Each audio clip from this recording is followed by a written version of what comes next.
Thank you so much, everyone. Please be seated. And welcome to the White House. Some of you have been here before. This is one of the things that I most look forward to every year. It's a chance to meet with, and more importantly, honor some of the most extraordinary people in America and around the world. President Kennedy once said, during a tribute to the poet Robert Frost, that a nation reveals itself not only by the men and women it produces, but by the men and women that it honors, the people that it remembers. I heartily agree. When you look at the men and women who are here today, it says something about who we are as a people. When we award this medal to a Congressman John Lewis, it says that we aspire to be a more just, more equal, more perfect union. When we award it to a Jasper Johns, it says we value the original and the imaginative. When we award it to a Warren Buffett, it says we'd all like to be so humble and wise and maybe make a little money along the way. And when we award it to former President George H.W. Bush, it says we celebrate an extraordinary life of service and of sacrifice. This year's Medal of Freedom recipients reveal the best of who we are and who we aspire to be. In 1970, John Adams and a handful of unpaid attorneys and law students salvaged some old desks and set up an environmental law firm in New York City. For 36 years, John sat at the same desk. But the group he co-founded, the Natural Resources Defense Council, grew well beyond it. Our first obligation is to the environment, John once said. If people want to protect the environment, we'll support their efforts. If not, we'll play hardball. With more than 1 million members, NRDC has won landmark cases and helped pass landmark laws to clean up our air and water, protect our forests and wildlife, and keep our climate safe. So Rolling Stone put it best, if the planet has a lawyer, it's John Adams. As a girl, Marguerite Ann Johnson endured trauma and abuse that actually led her to stop speaking. But as a performer and ultimately a writer, a poet, Maya Angelou found her voice. It's a voice that's spoken to millions, including my mother, which is why my sister is named Maya. By holding on, even amid cruelty and loss, and then expanding to a sense of compassion and ability to love, by holding on to her humanity, she has inspired countless others who have known injustice and misfortune in their own lives. I won't try to say it better than Maya Angelou herself, who wrote that history, despite its wrenching pain, cannot be unlived, and if faced with courage, need not be lived again. Lift up your eyes upon the day breaking for you. Give birth again to the dream. In 1942, an 11-year-old boy from Omaha, Nebraska, invested his entire fortune in 6 shares of City Services Preferred at $38 per share. The stock soon dropped sharply, devastating his holdings. But true to form, the boy did not panic. He held those shares until the stock rebounded, earning himself a small profit. Things got a little bit better after that. Today, we know Warren Buffett not only as one of the world's richest men, but also one of the most admired and respected. Unmoved by financial fads, he's doggedly sought out value, put his weight behind companies with promise, and demonstrated that integrity isn't just a good trait, it is good for business. And yet, for all the money he's earned, you don't see Warren Buffett wearing fancy suits or driving fancy cars. Instead, you see him devoting the vast majority of his wealth to those around the world who are suffering or sick or in need of help. And he uses his stature as a leader to press others of great means to do the same.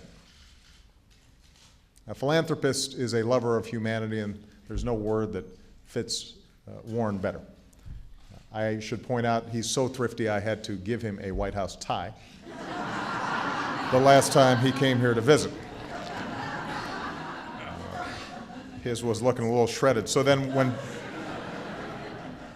when Bill Gates came, he wanted one too.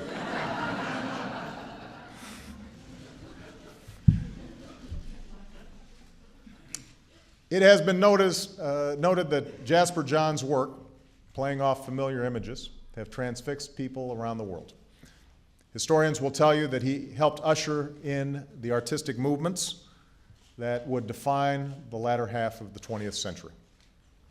Many would say he is one of the greatest artists of our time. And yet, of his own efforts, he has simply said, I'm just trying to find a way to make pictures. Just trying to find a way to make pictures. Like great artists before him, Jasper Johns pushed the boundaries of what art could be and challenged others to test their own assumptions. He didn't do it for fame, he didn't do it for success, although he earned both. As he said, I assumed that everything would lead to complete failure, but I decided that it didn't matter, that would be my life. We are richer as a society because it was. And Jasper, you've turned out fine. When you are among the youngest of 9 children, you develop a strong sense of empathy. When those children are the Kennedys, you also develop a strong set of diplomatic skills just to be heard. Both traits helped Jean Kennedy Smith follow her siblings into public service. When her brother, President Kennedy, visited Ireland in 1963, he promised he'd be back in the springtime. 30 years later, it was left to Jean to return for him. As President Clinton's ambassador to Ireland, Jean was as vital as she was unconventional, helping brave men and women find the courage to see past the scars of violence and mistrust and come together to forge a lasting peace. Touched by experiences in her own life, Jean also founded the VSA program, helping people with disabilities discover the joys of learning through the arts, changing the lives of those it has served. And today, her mission has spread to more than 50 countries and touched millions of lives, ensuring that the family business remains alive and well. By the time she was 21, Gerda Klein had spent 6 years living under Nazi rule, 3 of them in concentration camps. Her parents and brother had been taken away. Her best friend had died in her arms during a 350-mile death march, and she weighed only 68 pounds when she was found by American forces in an abandoned bicycle factory. But Gerda survived. She married the soldier who rescued her. And ever since, as an author, a historian, and a crusader for tolerance, she has taught the world that it is often in our most hopeless moments that we discover the extent of our strength and the depth of our love. I pray you never stand at any crossroads in your own lives, she says, but if you do, if the darkness seems so total, if you think there is no way out, remember, never, ever give up. That's a quote that would be familiar to our next honoree. There's a quote inscribed over a doorway in Nashville where students first refused to leave lunch counters 51 years ago, this February. And the quote said, "If not us, then who? If not now, then when? It's a question John Lewis has been asking his entire life. It's what led him back to the Edmund Pettus Bridge in Selma after he'd already been beaten within an inch of his life days before. It's why time and again he faced down death so that all of us could share equally in the joys of life. It's why all these years later he is known as the conscience of the United States Congress, still speaking his mind on issues of justice and equality. And generations from now, when parents teach their children what is meant by courage, the story of John Lewis will come to mind. An American who knew that change could not wait for some other person or some other time, whose life is a lesson in the fierce urgency of now. An optometrist from New York, Tom Little could have pursued a lucrative career. Instead, he was guided by his faith, and he set out to heal the poorest of the poor in Afghanistan. For 30 years, amid invasion and civil war, the terror of the Taliban, the spread of insurgency, he and his wife Libby helped bring Afghans literally the miracle of sight. Last summer, Tom and his team of doctors and nurses were ambushed and senselessly murdered. Today we remember and honor Dr. Tom Little, a humanitarian in the truest sense of the word, a man who not only dedicated his life to others, but who lived that lesson of Scripture. Greater love hath no man than this, that a man lay down his life for his friends. Yo-Yo Ma has been a concert cellist since the age of 5, despite being a late bloomer.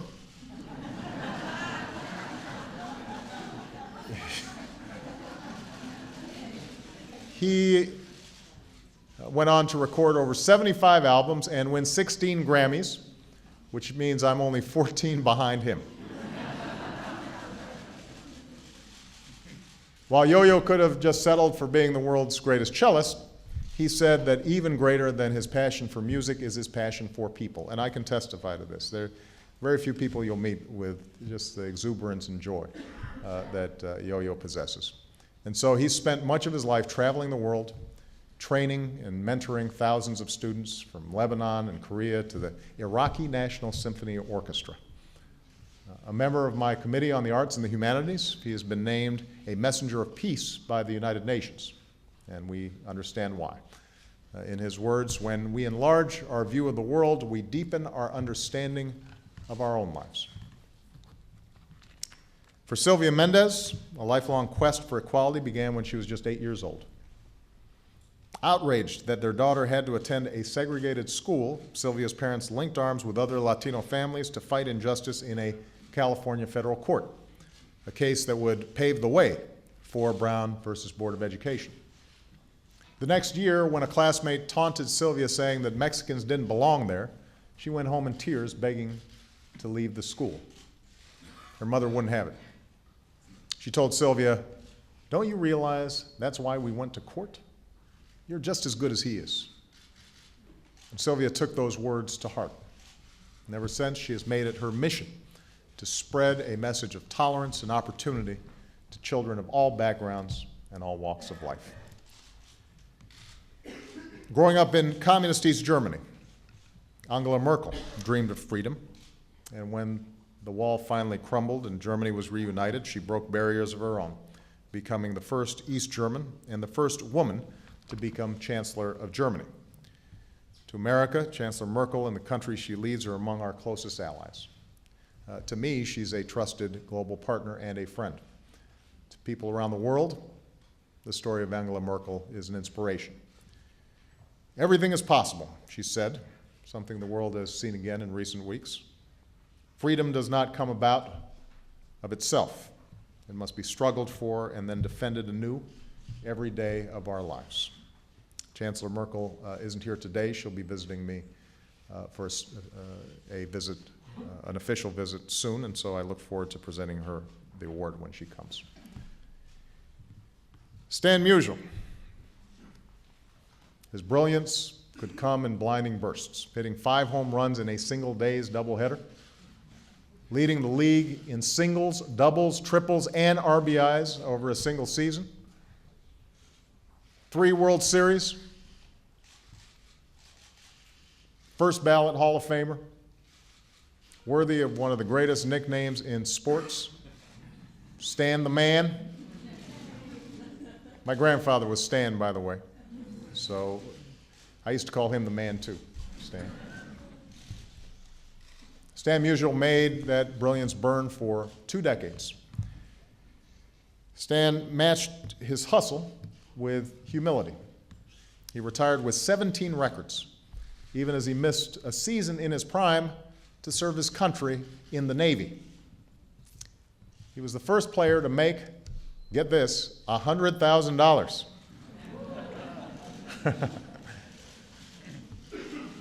Even more shocking, he asked for a pay cut when he didn't perform up to his own expectations. You can imagine that happening today.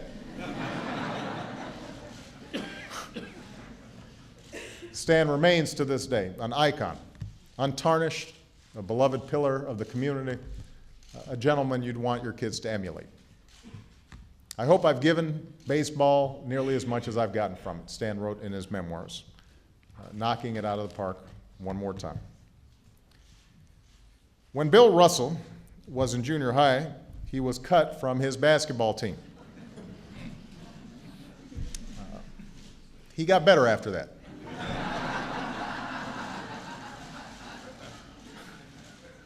He led the University of San Francisco to 2 championships.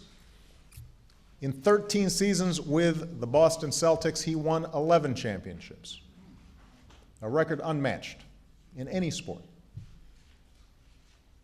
Won 2 while also serving as the team's coach.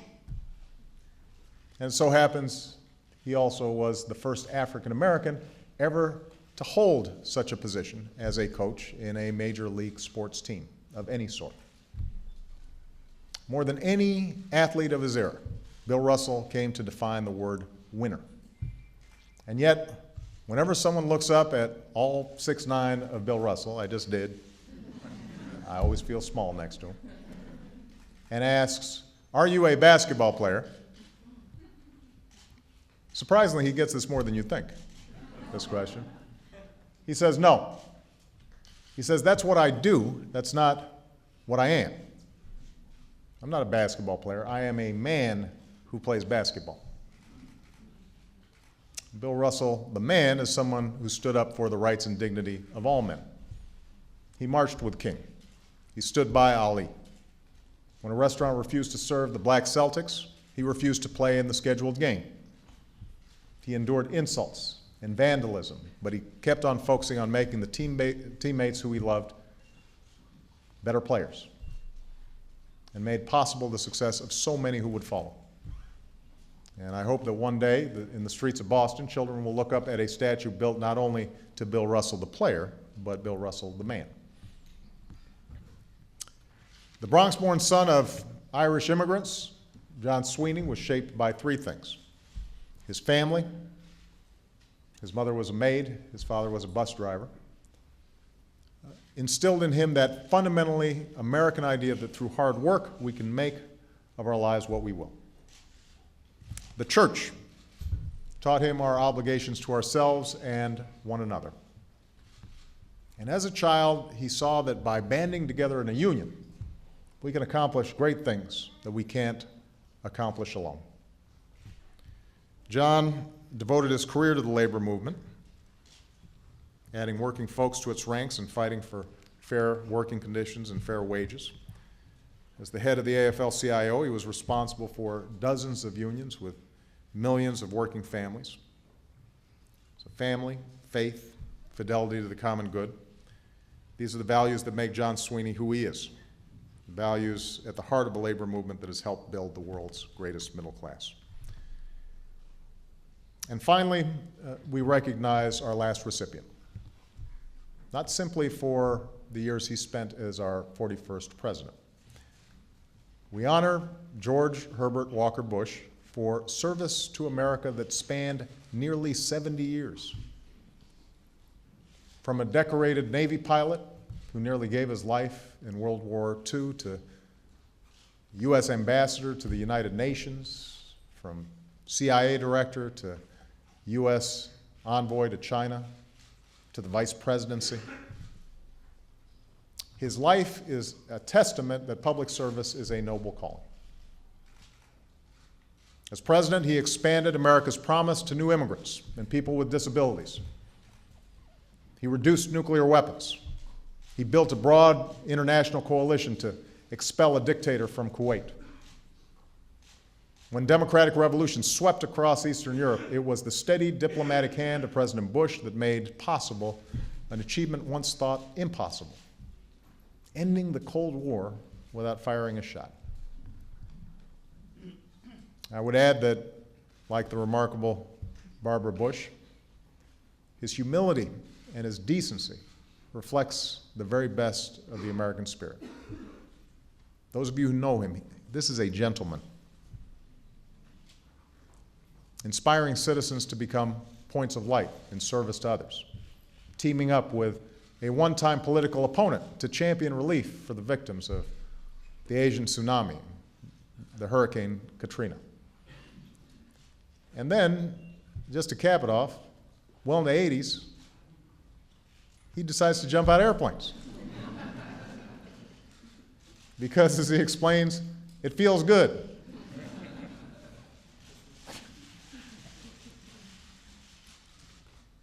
These are the recipients of the 2010 Medal of Freedom. So now it is my great pleasure and my great honor to present them with their medals.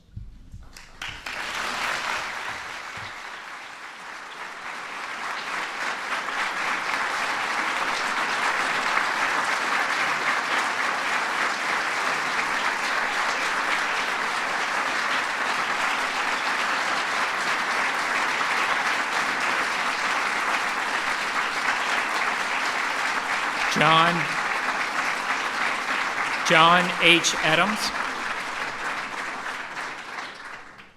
John H. Adams.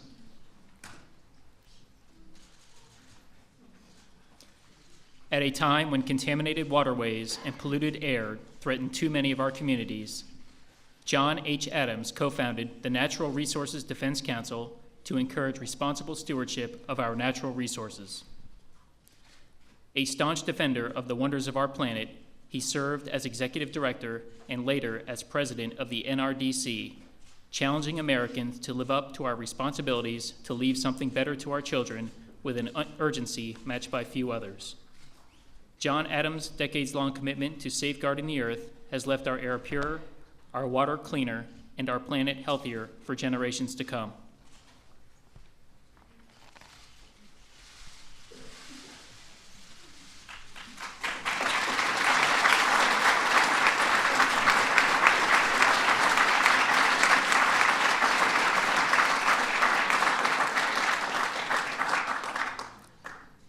Dr. Maya Angelou.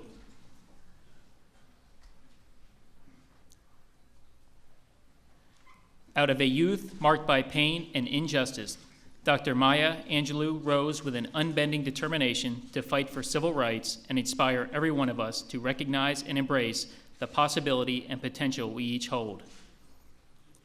With her soaring poetry, towering prose, and mastery of a range of art forms, Dr. Angelou has spoken to the conscience of our nation. Her soul-stirring words have taught us how to reach across division and honor the beauty of our world.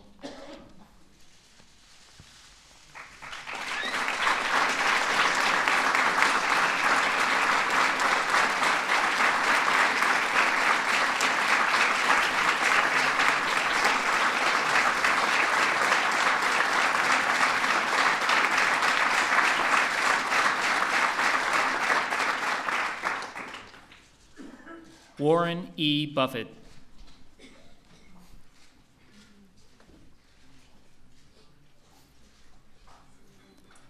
As a world-renowned investor and philanthropist, Warren E. Buffett's business acumen is matched only by his dedication to improving the lives of others. He is a co-founder of the Giving Pledge, an organization that encourages wealthy Americans to donate at least 50% of their wealth to philanthropic causes. Warren Buffett's example of generosity and compassion has shown us the power of one individual's determination and inspired countless women and men to help make our world a brighter place.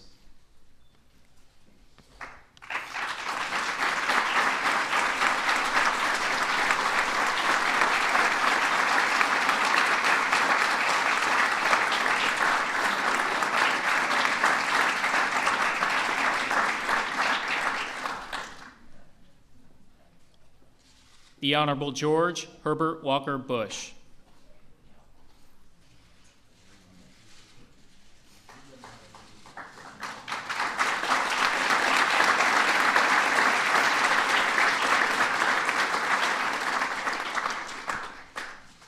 From his time as a decorated Navy pilot to his years in the White House as the 41st President of the United States, President George Herbert Walker Bush has led a life marked by a profound commitment to serving others. As President, he upheld the American value of liberty during a time of renewal and promise.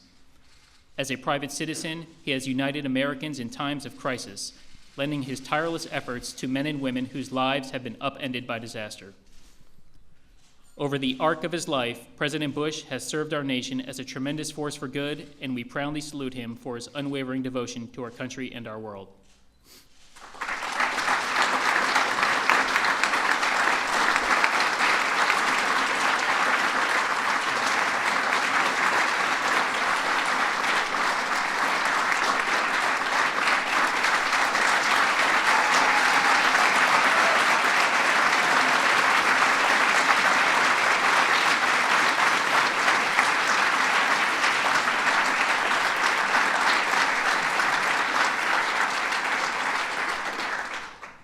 Jasper Johns.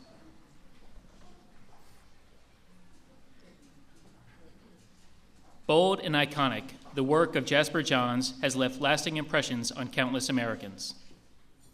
With non-traditional materials and methods, he has explored themes of identity, perception, and patriotism.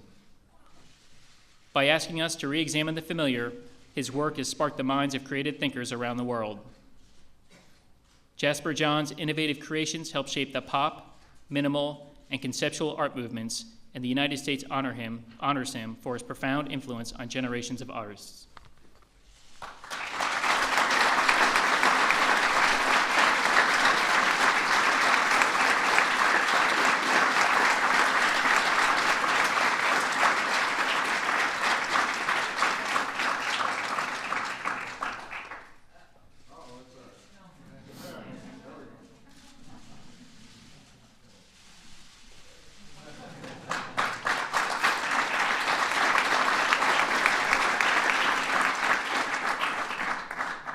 Gerda Weissman Klein.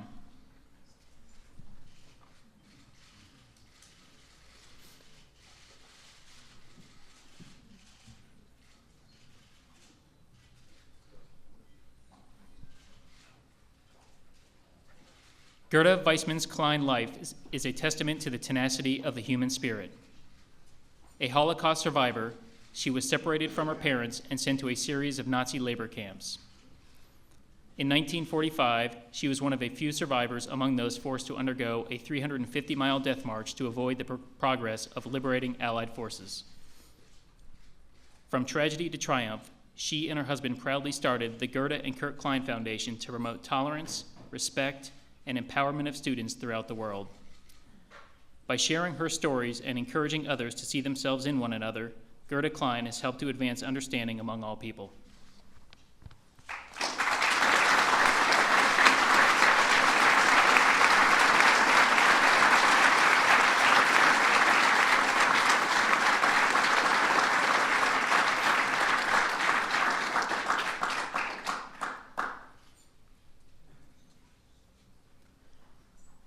The Honorable John R. Lewis.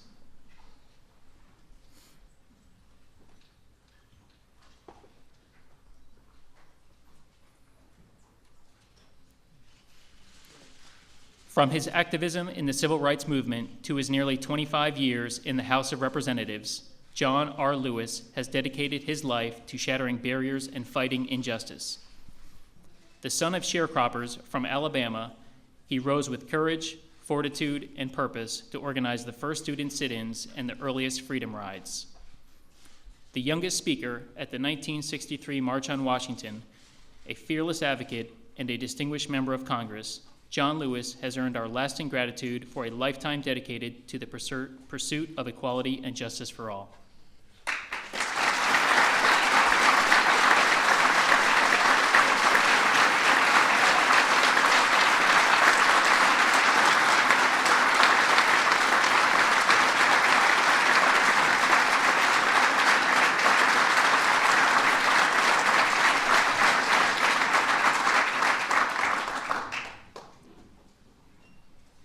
Elizabeth Little, accepting on behalf of her husband, Dr. Thomas Emmett Little.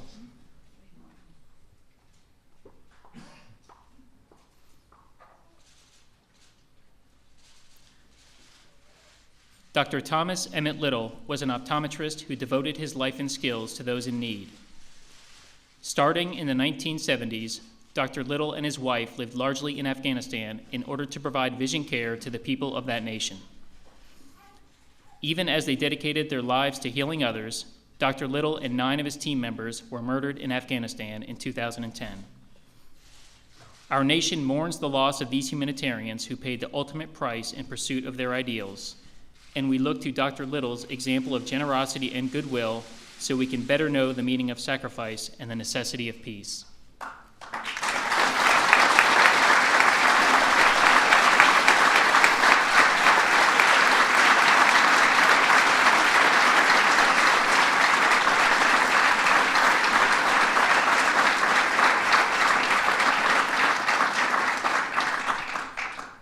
Yo-Yo Ma.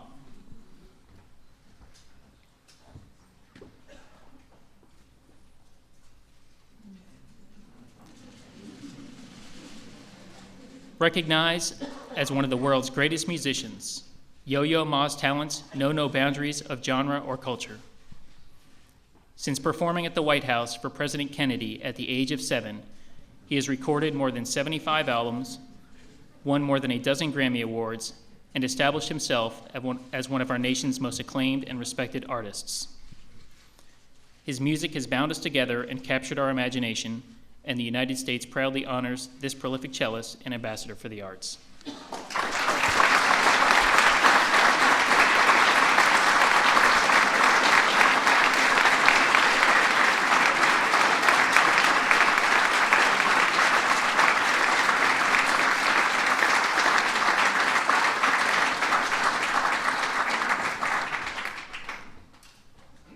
Sylvia Mendez.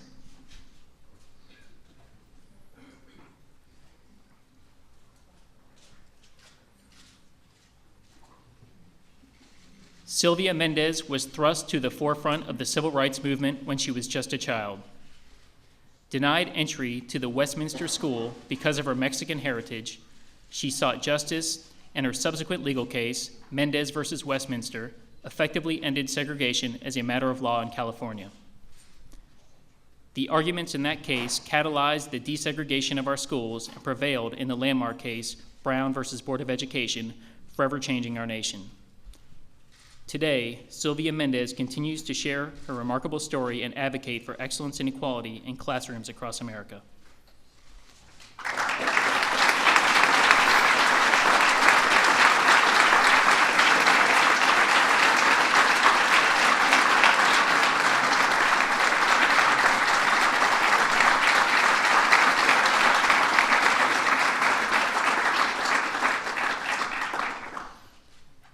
Stanley F. Musil.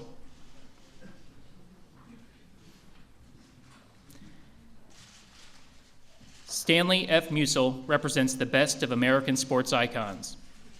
His name is synonymous with the St. Louis Cardinals, the team on which he played for his entire 22-year career.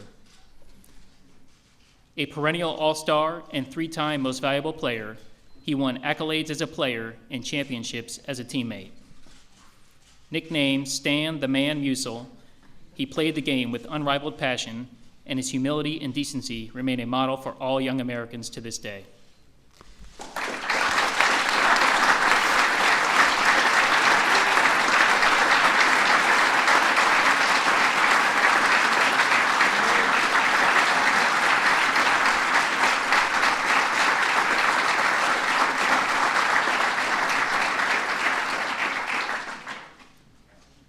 William F. Russell.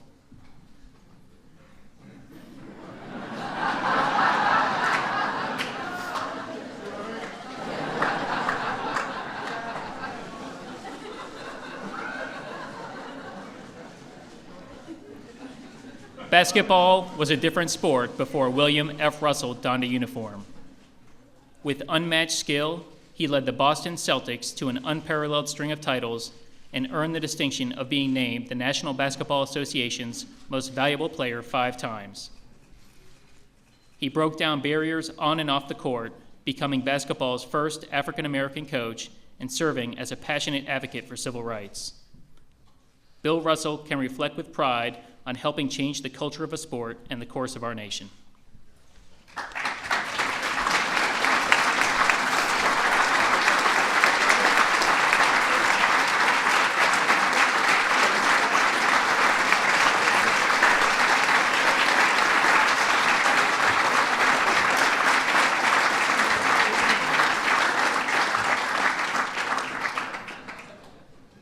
The Honorable Jean Kennedy Smith.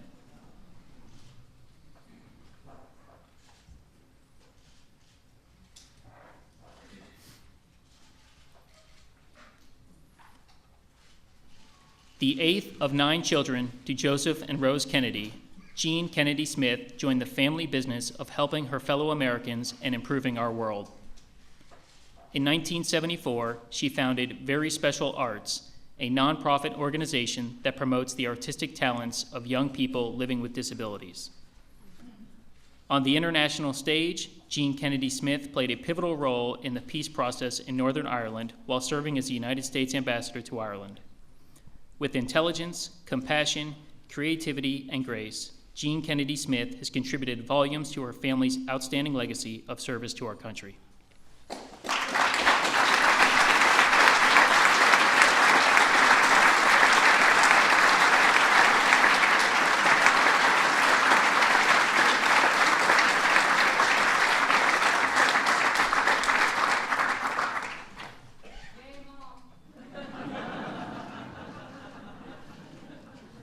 John J. Sweeney.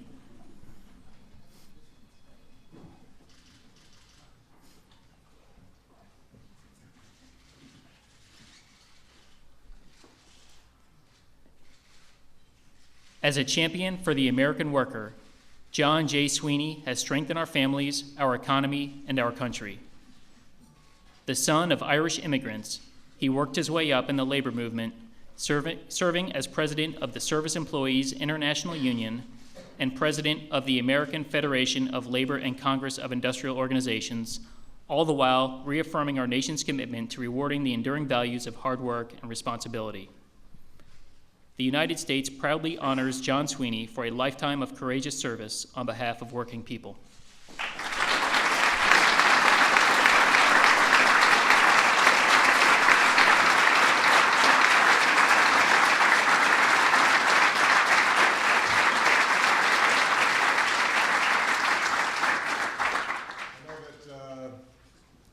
I know that people try to observe decorum when they're here in the White House, but I'd welcome everybody to stand and acknowledge these extraordinary men and women. The 2011 Medal of Freedom winners.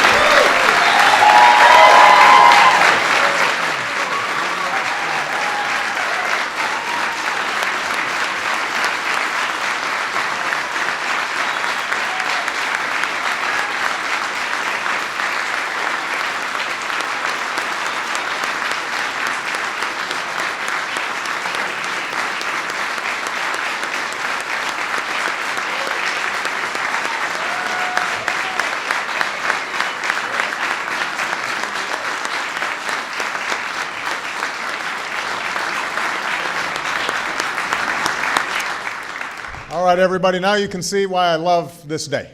And I hope everyone has a wonderful time during the reception. Thank you so much for your attendance. And again, to our honorees, thanks for setting such an extraordinary example for all of us. Thank you very much.